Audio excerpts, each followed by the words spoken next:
Hello, ladies and gentlemen. My name is Kurt, and welcome back to Farlands or Bust. This is episode 669. Nice. That's what I'd say, Wolfie. That's what I would say indeed. As we secure the last episode's hidey hole, grab this wolf, this noodle of ours. Get rid of these feathers of ours that I don't know where we came from. But did we kill a zombie in the last episode? I think we did. Maybe we did. Zombies drop feathers, don't you know? And yeah, let's continue on. Continue west here in Farlands or Bust in Minecraft Beta 1.7.3. Woof woof. This is once again an episode recorded live before a Twitch audience here. This is being recorded on Saturday the 30th of December for the episode that will come out, like I said, episode 669, on Sunday, December 31st, 2017, the final day of 2017. Ooh, look at this kind of natural ravine sort of situation here before they added actual ravines to the video game. Neat stuff. You know what? I thought that this was going to be the case, wasn't it? Un momento. Just un moments. Boink. Okay, that's actually still too fast. I vaguely remember fixing something in a different video game about, like, my mouse sensitivity. And I thought that... And we've been dealing with sensitive problems. Sensitive to sensitive in Minecraft here and in other video games. I don't know, I haven't done anything wrong or weird. The only thing I could imagine is the fact that I'm running Logitech software for my keyboard and webcam, but I'm running a Corsair mouse. I don't know if they're fighting with each other or what. Or Windows is being all weird. But regardless, this is distracting us from the true point that this is the last episode of Farlands or Bust for episode 2017. No, for the year of 2017. And quite a year it was indeed. So we're going to do a little bit of a recap, but yeah. 2017 indeed. Do I need coal? Might as well. Might as well grab some coal. As far as Farlands or Bust is concerned, it's been a weird year. An unusual 7th season of the series. Quite sporadic, I know, in the episode releasings. And also completely without our charity goal. I've had some distractions, what with moving across the country and such.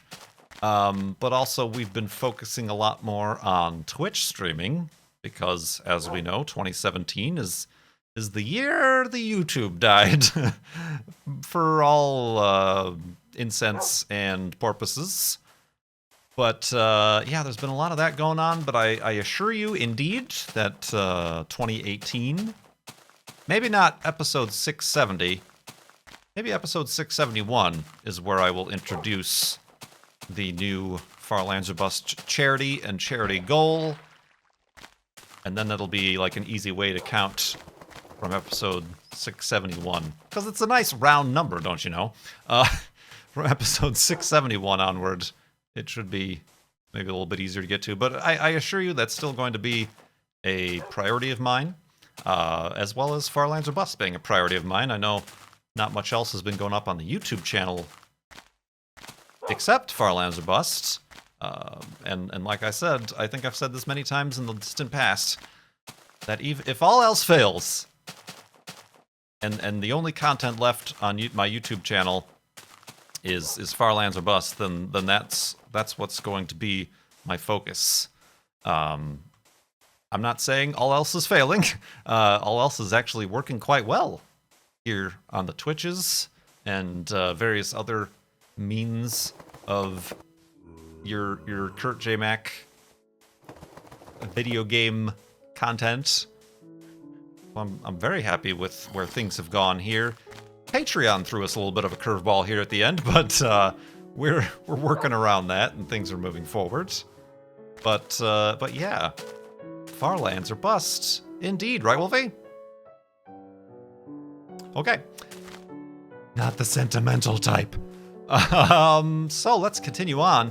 I was gone for the week. Went back to Chicago in Chicagoland to visit with my immediate family for the holiday. Of course, I saw Goober, and my other nephew. Got 2 nephews now, and whoo, boy howdy, they're a handful. Oh man, but I did. Like a good uncle, I did give them a proper schooling in the Mario Kart. I suppose if there's any game I play away from recording or streaming, it would be on my nephew's Nintendo, as they like to play Mario Kart. And I know those drift skills. I know them. Mad drift skills with the motion controls. But beside that, yep, Goober still the Goober. Still the Goober that he is. And now has a partner in crime. And a partner in disagreeing with all the time. Anyway, but yeah, did some family stuff, hung out in the city with my sister who lives like in the actual city downtown. It's always good. Had my Luminati's, made time to have some Luminati's pizza, gluten free, but it still counts and was still very, very good. Luminati's pizza. So yeah, did the basic thing. It felt very quick. But then again, whoa, hey, that was almost dangerous. Spooky noises. But then again, I think that's generally what happens with the travel. And I was, of course, looking forward to getting back home. And I missed my dog, Juno. And had Juno boarded with a family. And did well. Perfectly fine. She's perfectly Juno through and through. Although there was a little bit of an incident in that Juno is earning her namesake as the Greek goddess of goddesses, wife to Jupiter. Pretty much, what's the word I'm going to look for? Well, Jupiter is a jerk. For those of you who know your Greek mythology, Jupiter is a jerk, constantly cheating on Juno behind her back with mere mortals, and then turning them into cows and hiding them under rocks and things. But, and yeah, Juno was the one putting her foot down, taking control of things, and doing things wrong. And Juno, the dog, the cattle dog here, doesn't take no guff from nobody. And there was another dog being boarded at the house, and most of the time they seemed to pretty much ignore each other, really. But I guess there was a little bit of a tiff that went on, and Juno got a little bit of a bite on her paw and was limping around when I got her. Probably would have been fine just to let her heal, but took her to the vet. There was nothing. I was kind of worried about it being broken or dislocated or something, but everything was fine. Just put her on some medication to make sure it doesn't get infected because it was a little bit swollen, and a little bit of painkiller for the next few days. And today she's a little bit of a limp and certainly favoring it, but doing fine. Just Juno as she's always been. So that's fine. Speaking of twisting ankles, So yeah, that's the only kind of story outside of the Far Lands or Bust stuff here. You should see the other dog, though. No, I don't know. Apparently, Juno gave her a good scratch on her nose, which I noticed now. I noticed since I got Juno's that she herself has a scar on her nose, so I think she's she got into some scraps herself out on the mean streets of Texas or wherever she was astray. She has a good gouge kind of across the top of her nose. Nice battle scar. She looked quite festive in her wrapping paper. Yeah, the family was sending me pictures of Juno while I was away. So yeah, I felt pretty confident, other than now, probably a good idea to board her without other dogs in the house. So that'll be certainly a thing we'll be keeping an eye on in the future until we can ourselves work on socializing, I suppose. Proper socializing around other dogs. But yeah, let's go to sleep. And in the morning, this episode I would like to dedicate to kind of looking back at some of the really memorable games we played in 2017. So let's do that.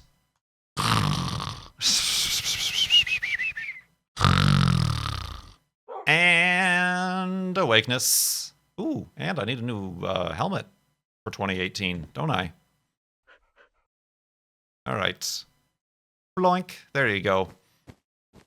Let's continue on. Ooh, I need wood. I definitely need wood. Might as well grab some wool while I'm at it. But yeah, 2017 was not a great year for a lot of people, and for a lot of countries, even entire nations. But for myself, also personally, it was a bit of a curveball. And maybe I'll talk more about the personal side of 2017 to the very shallow degree that I tend to get personal here on the Twitches and YouTubes in the next episode. But this episode, I want to talk about the video games we played, because after all, is this not a video game channel taking place within a video game? Gotta keep with my categorizations. Gotta hit those hashtags and trending topics. So I'm not really gonna do like a top 10 games of 2017. Some of these games came out before 2017. Some of these games aren't even technically out yet. Just games that I played in 2017, or even that I uploaded or streamed in 2017 that kind of I thought were really, really good or noteworthy.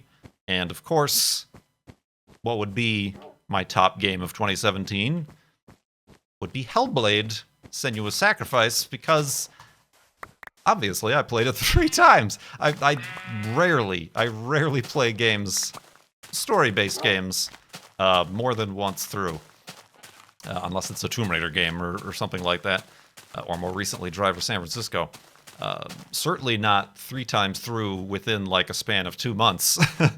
So yeah, Hellblade, I guess I can begin by saying, like, just looking at it as a video game, like tearing it down and kind of removing ourselves from, I suppose, the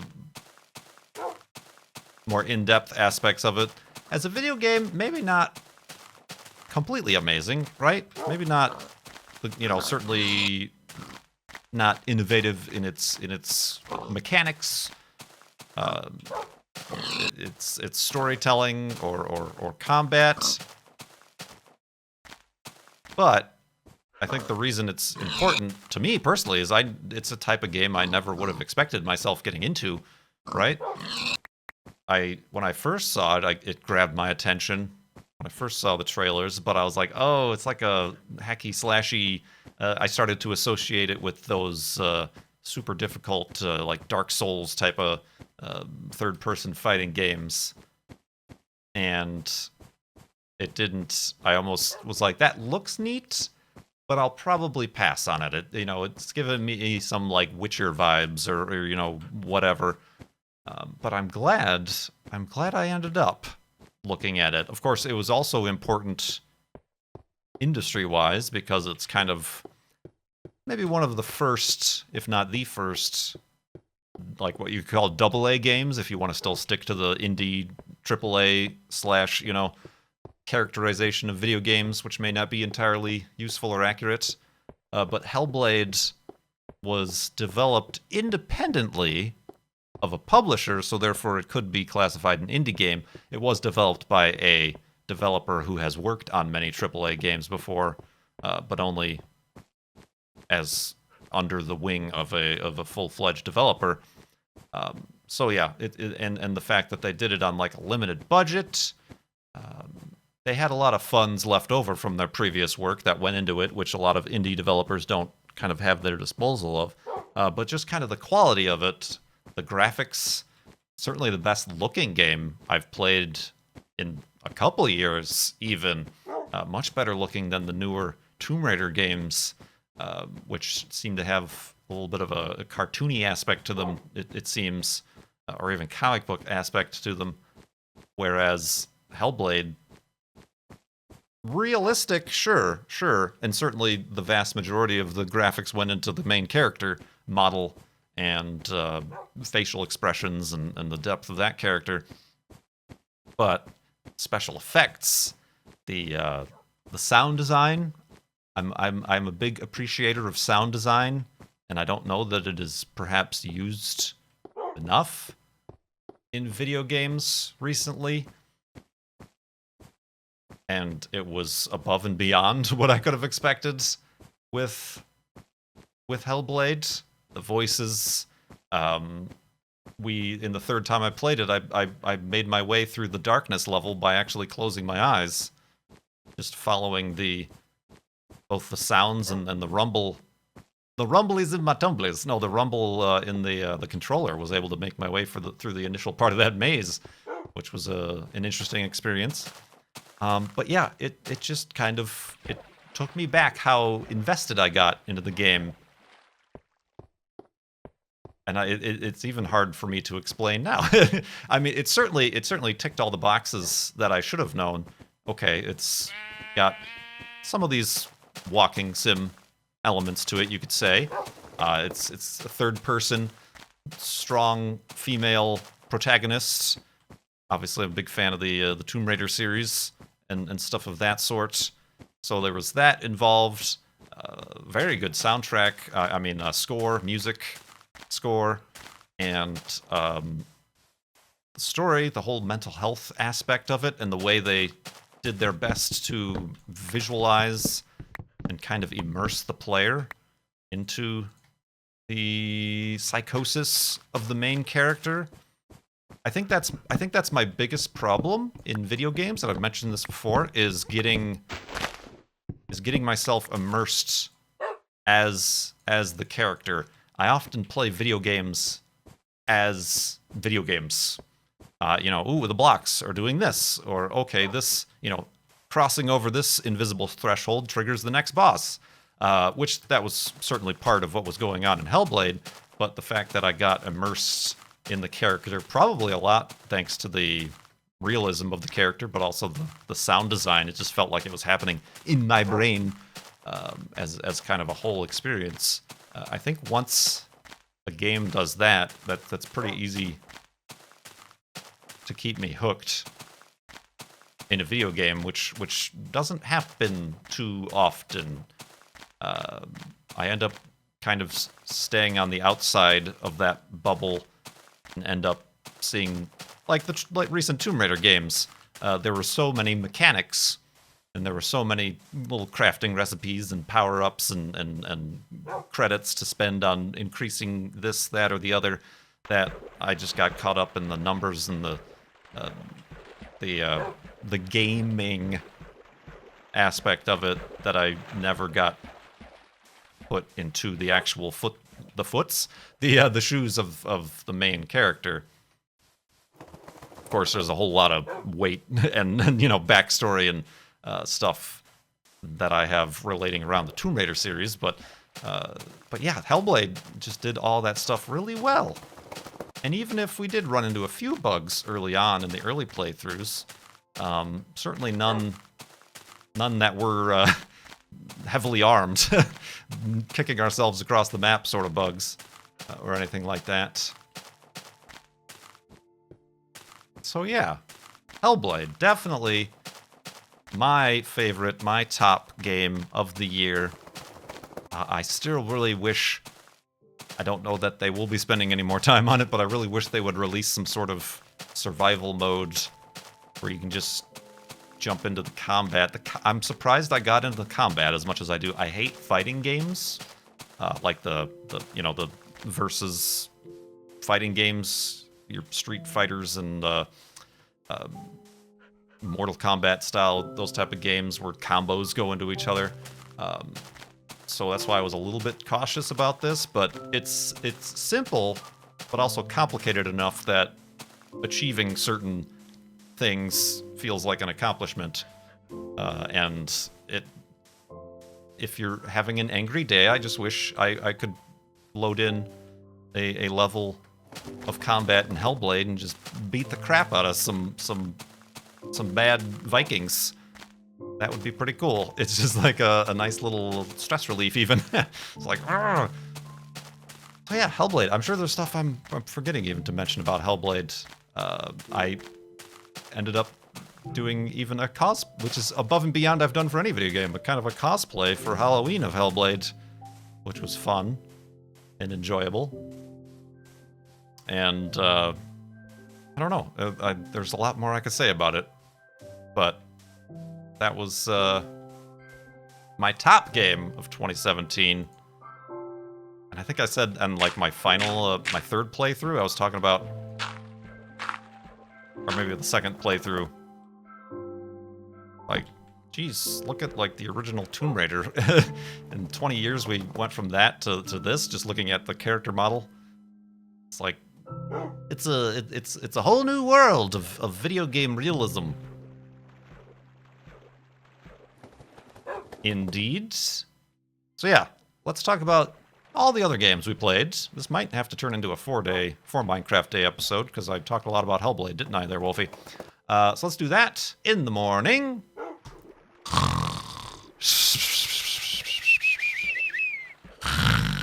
And a Hellblade-ness. And a Hellblade-ness indeed. I almost named my dog Senua. That was on the list of possible names.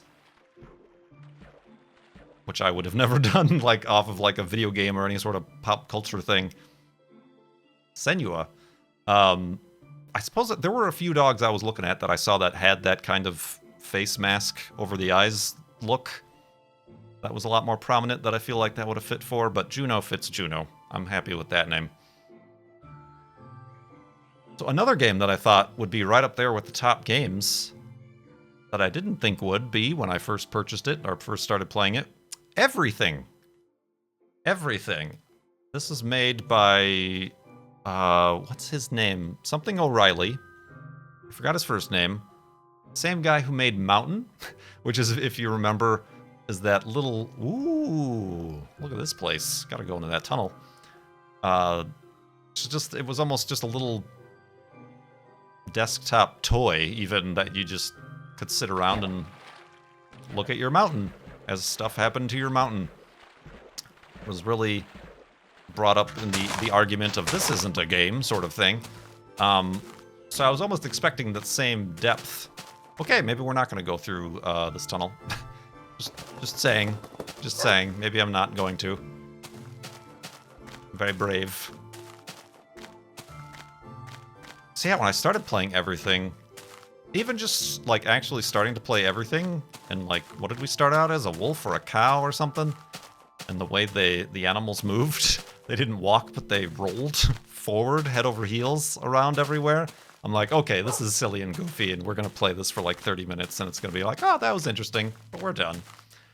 8 hours later, 8 hours later, it's just, another one of those games that ticked all the boxes more completely in the walking simulator, universe simulator, everything simulator sort of mind-blowing series of moments and science, all the science even in that. It was really like a game for Kurt J. Mac, wasn't it?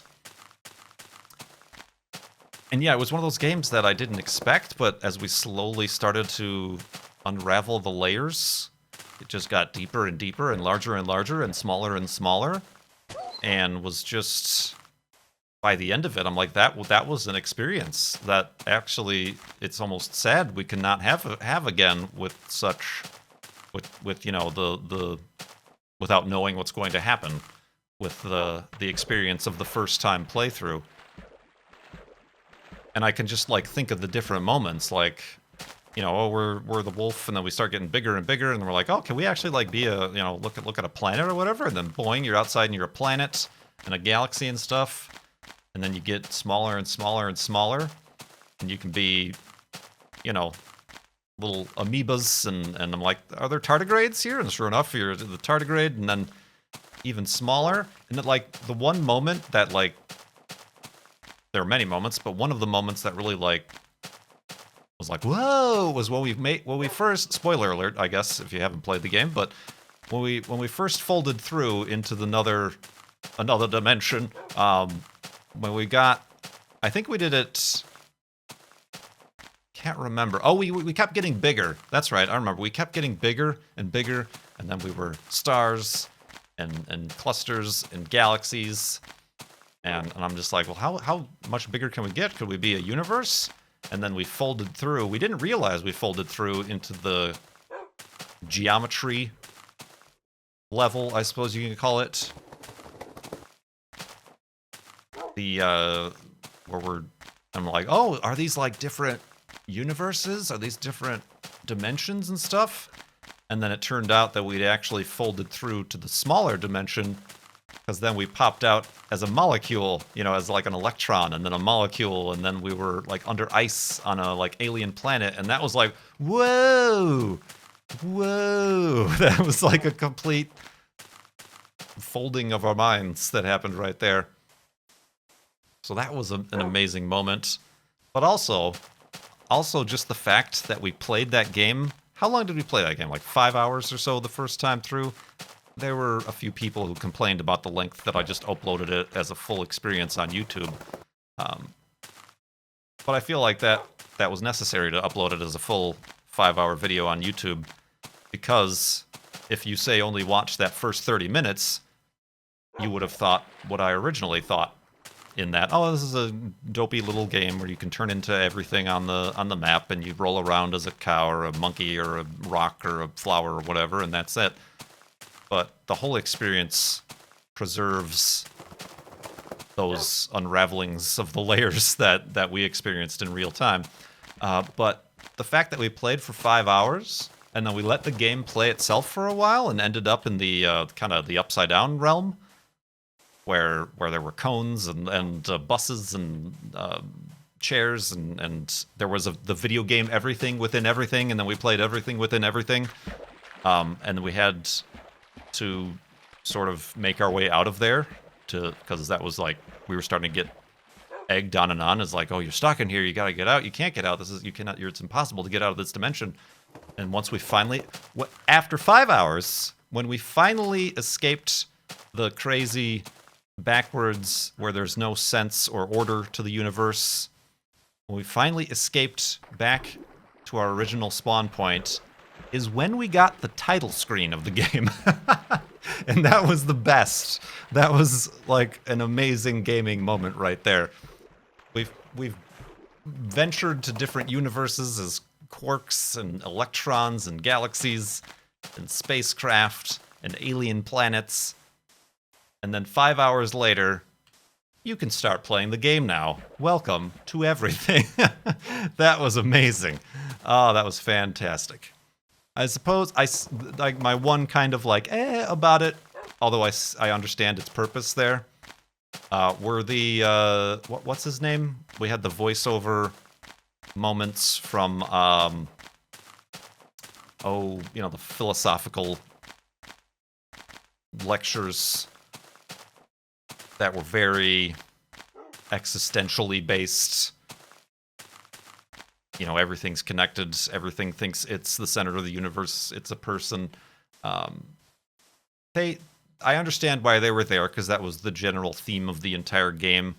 But I personally, since I personally think those are a bit far out, man. Those are a bit far out, man. And probably a bit wishy-washy for my personal understanding of the universe. Alan Watts, thank you very much. The Alan Watts lectures. A lot of them made sense in the context of when we were playing the game, but if you were to just separate those from the moments in the game, it'd be like, what is this guy smoking? You know, it's like, this is okay. I understand, but you're getting a little bit out of left field there, my friend. Let's maybe not try to make this about, you know, some sort of, where's my boats? I don't have any boats. Some sort of deeper meaning to everything in the universe and blah blah blah blah blah that I might find a bit much. It'll be a bit much. And it's kind of presented as, I think my problem with it is it's kind of presented as science when it's not. That's philosophy. That's very philosophy. But everything, yeah, definitely, if we hadn't played Hellblade, everything would have been top there. We played Inside. Inside was yet another good puzzling, platforming, side-scrolling game from the makers of the game I'm always forgetting when I come to this point of needing to remember it. That one with the kid. Oh man, why do I always forget? Limbo, thank you. Limbo. Yeah, that was a really good one. Rime is another one of those that surprised me. I kind of thought I would enjoy it, but Rime, I think it went deeper than I thought I was going to go. Almost a little some parallels to Hellblade, honestly, with Rime. I really enjoyed Rime for an indie game that it was. The art style, a very, it almost seemed like a kid's game at first, and I was kind of like, oh, this could be fun and silly for a bit, but much deeper than that of a kid's game, and it made me cry at the end. So I think that means it was good. So yeah, Rime was a very, very good game. I would definitely recommend Rime as well. And of course, Astroneer. We played. Astroneer was out before. It came out just in December of 2016, didn't it? So Astroneer is definitely still in development, but Astroneer is a game that kind of reignited that sort of sandbox astronaut experience that we had a lot with Kerbal Space Program and games like that. And I'm glad that Astroneer exists, and I'm still holding out a bit. I'm still holding out a bit on returning too soon to Astroneer before we have some new stuff to explore there. I know they recently just announced that I only need one bed. What are you doing? That they're out of pre-alpha and into alpha. So actually, the main core functionality engine of the game exists, and from now on, it's content that they're adding to the game. So looking forward to that indeed. And I will be right back for the 4th day of episode 669 of Far Lands or Busts.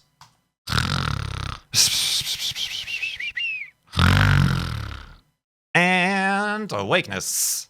And awakeness indeed. Right, Wolfie? Yeah. So yeah, Astroneer certainly kind of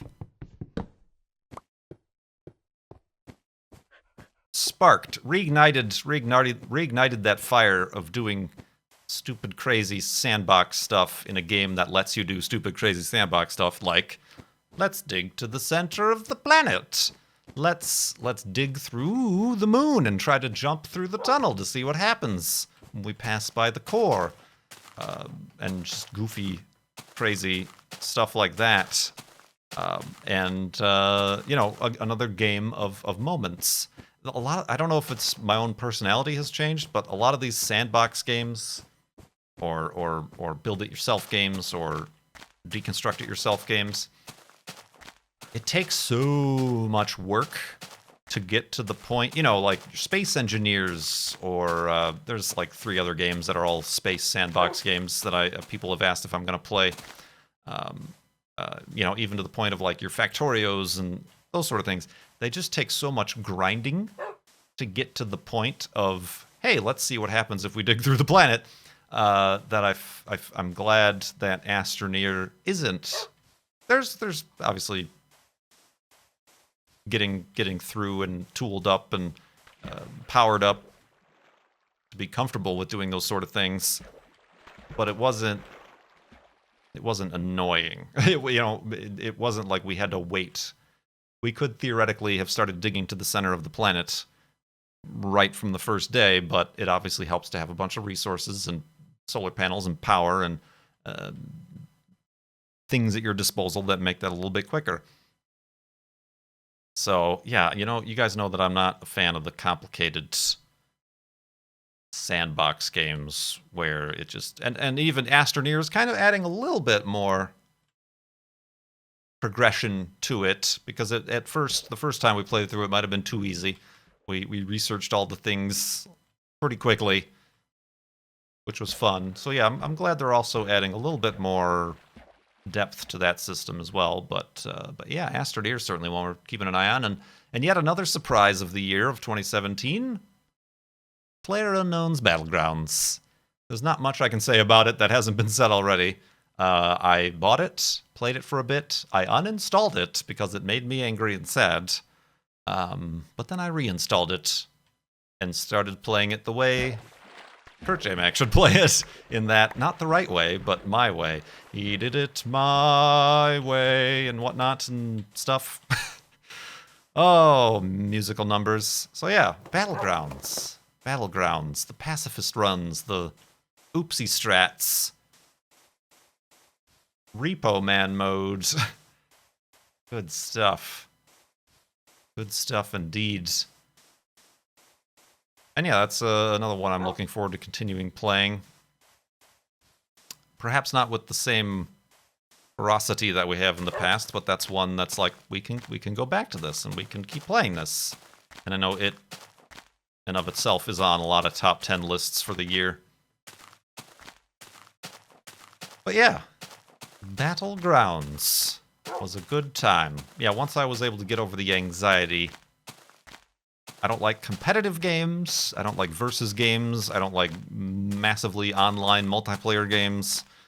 I don't like shooting games because I don't like guns in general.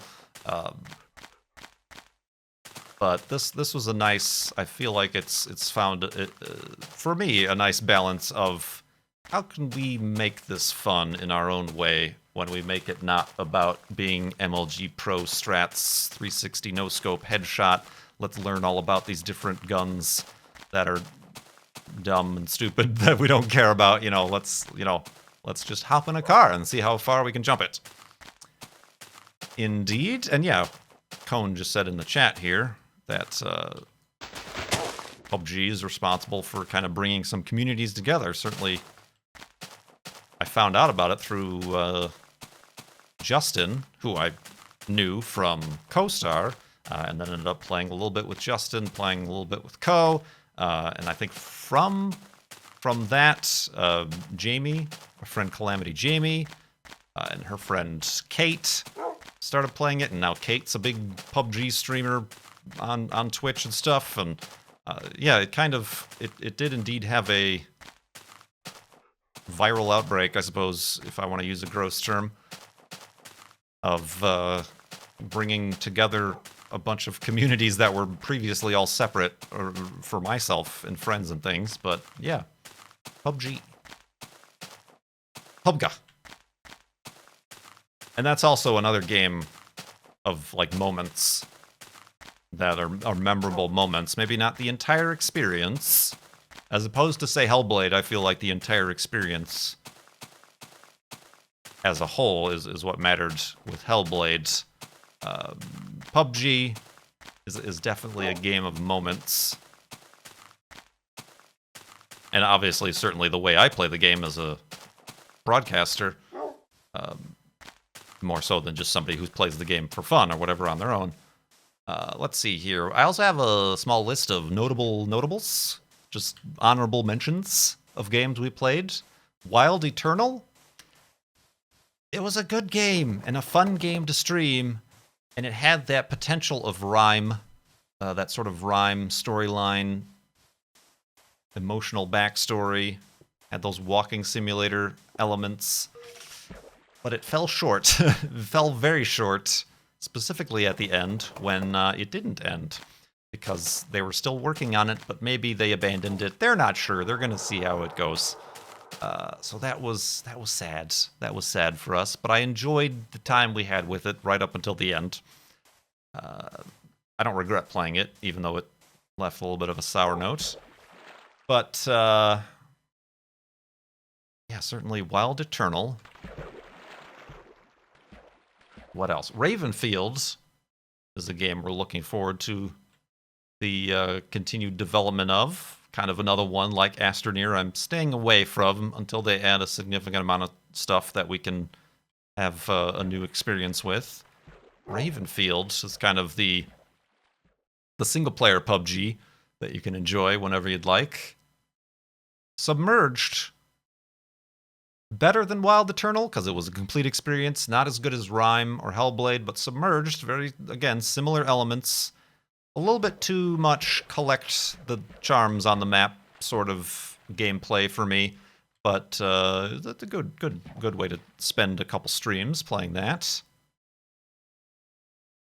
The Morphites, which is a game I didn't upload to YouTube. It's pretty much a fun version of a fun indie version of No Man's Sky that had like a story. Kind of. There were a lot of holes in the story, and the voice acting was fun to make fun of. But I enjoyed Morphites. It was a good game to play, and I would definitely recommend it. It's kind of a short, not too short. We had like 12, 14 hours in the game. But open university, but yeah. I think I liked that quite a bit. Morphites. And of course, games that have been out for a while, but I feel like in 2017 they really took the next step of like, oh, okay, this is where they're going with this, and I like it.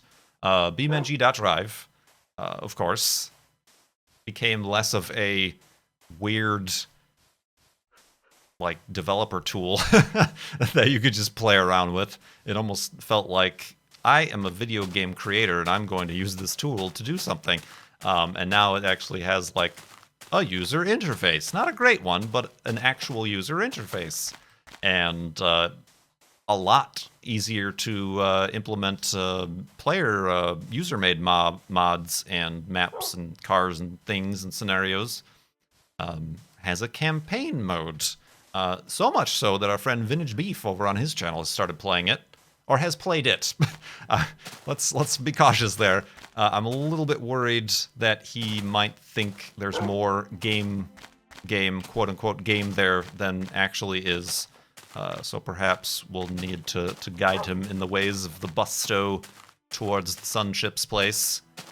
I'm not sure. I've never really seen Beef play like a purely, other than Minecraft, which I don't know if I'd call Minecraft a sandbox game anymore, but a purely sandbox game where the content and enjoyment has to come from the player as opposed to from the game.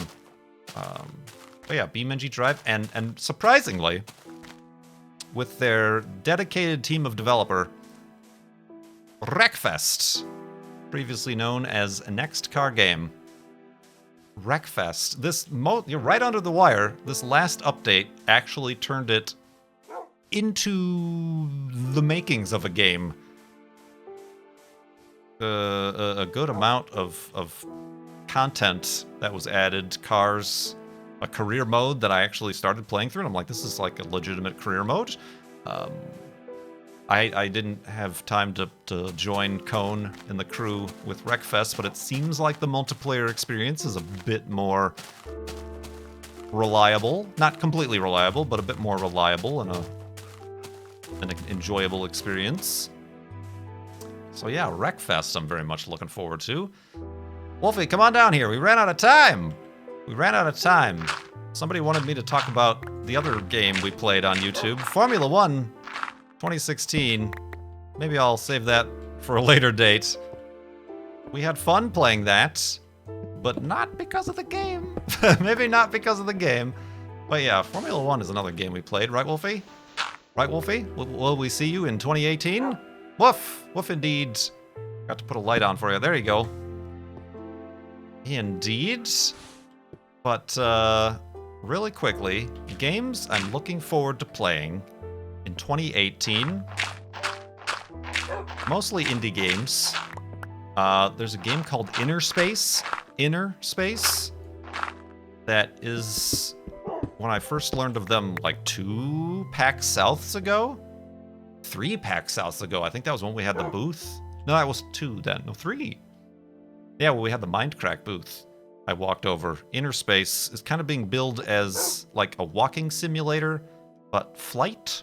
And instead of, like, a planet being the surface of the planet, it's, like, inverse, where the surface is inside the globe. It's like a snow globe, and you're inside of it.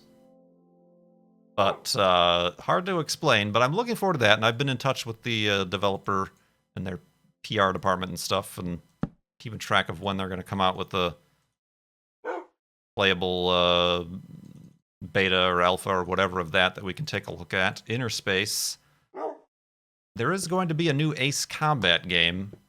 Not saying I'm going to jump on that right off the bat, but I'm keeping an eye on it. I think it comes out on PC as well, which is a reason to keep an eye on it. A game I wish I could have played is Horizon Zero Dawn. Maybe a bit on the Tomb Raider / Witcher style of gameplay versus Hellblade, but that seemed like an interesting game that is only available on the PlayStation, which I do not have. There's another indie game called Dead Static Drive. I'm not sure when it's coming out, but it's got kind of a cool isometric-looking driving survival zombie game thing, which seems cool. And finally, a game that I'm planning on playing on New Year's Day, which has been asked of me for quite a while. Soma. S-O-M-A. Soma. And only because they recently released a safe mode where the monster doesn't kill you. Which, whoa, the monster doesn't kill you. What are you, scaredy cat? No, but Soma is one of these games where, like, oh, don't look at the monster or your game is over. And those, those sort of horror games where you can't fight back have always been the most frustrating things for me, which is why I never play them. It's not because I don't like horror or games like that. It's just that those game mechanics I feel like are lazy and thoroughly annoying.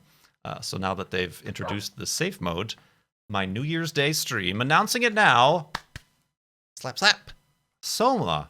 We're going to jump into Soma, the safe mode of Soma. It's going to be a spoopy New Year Day, and I appreciate each and every one of you for following along with Far Lands or Bust here in 2017. I know, like I said, it wasn't the most traditional Far Lands or Bust year that we've had, but as we work into the new year, and like I said, episode 671 seems like a good one to start working up towards announcing the charity stuff, so we can get back into that and get back into taking questions from donors to charity. And I very much appreciate everybody who's joined me on Twitch and started to enjoy the streams there and support there. That's much appreciated. And everybody who's stuck around on Patreon. I very much appreciate each and every one of you, even if you're just hanging out. You're all part of the Farlander crew, and I'm very excited to work into the new year and beat up some more evil dead Viking creatures and gods and goddesses and things, and just resist all of their anger and turn it into love. Yeah, this is a good quote to end the year on, taken from Star Wars: The Last Jedi. It's not about defeating what you hate, but protecting what you love. Thank you so much for watching. My name is Kurt. I will see you next time.